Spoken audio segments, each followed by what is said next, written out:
Kaysa yung magkatay ka ng mag-opera ka, di ba? Kung ako, ngipin na lang. Kaysa yung mag-opera ka, hihiwain mo yung tiyan, kaya yung ulo. Yung ulo.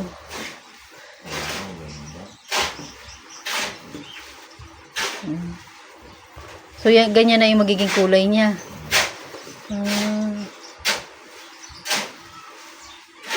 Parang kay kina Kuya Marcel ah. Ganyan ba yung kina Kuya Marcel? Oo, sa loob ng bahay.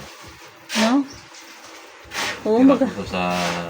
Oo, maganda yung ganyang kulay sa loob ng bahay.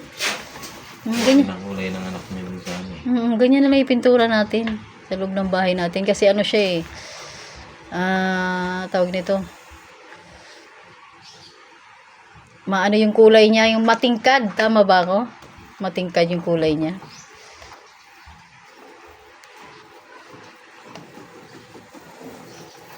Yan mga guys, nakadoble ng mga guys finishing na ito.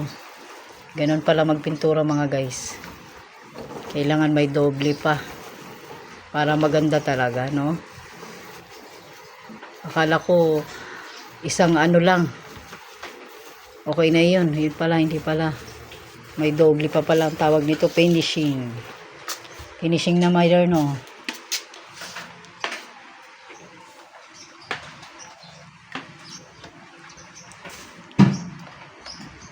Ganyan pala siya, itataktak pala. Hindi, may ano talaga to. Ang tawag? May pad. May pad. Ang tawag sa pad na yan? Sinisip-sip? Hindi, yung tray niya.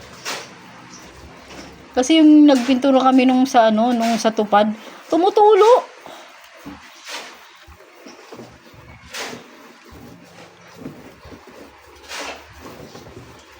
Ang ganda na niya tingnan ah. Ganun pala yun para matagal ang pintura, no? Yung bahay ba nila ni ate, yung katabi natin. Ang pangit ng pintura, no? May pera naman sila. Yung ate. Si ate Nits.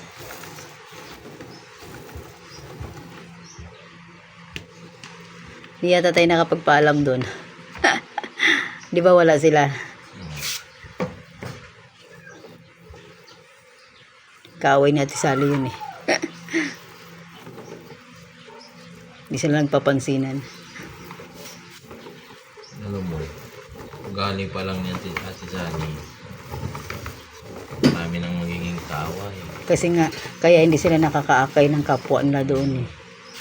Gusto nilang magparami, hindi naman sila nakakaakay. Paano sila makakaakay sa mga ugali nila? Ako pa nga lang, tinitira na nila akong patalikod eh. Ngayon, magaling lang sila sa harap, pero pag nakatalikod na ako, kala mo kung sinong mga santo.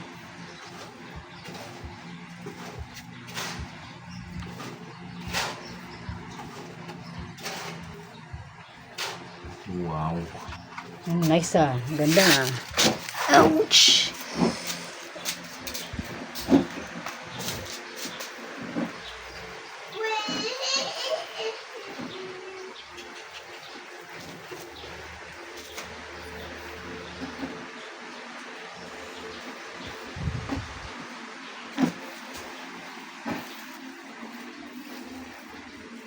Ganyan lang pala ang tamang pagpintura mga guys.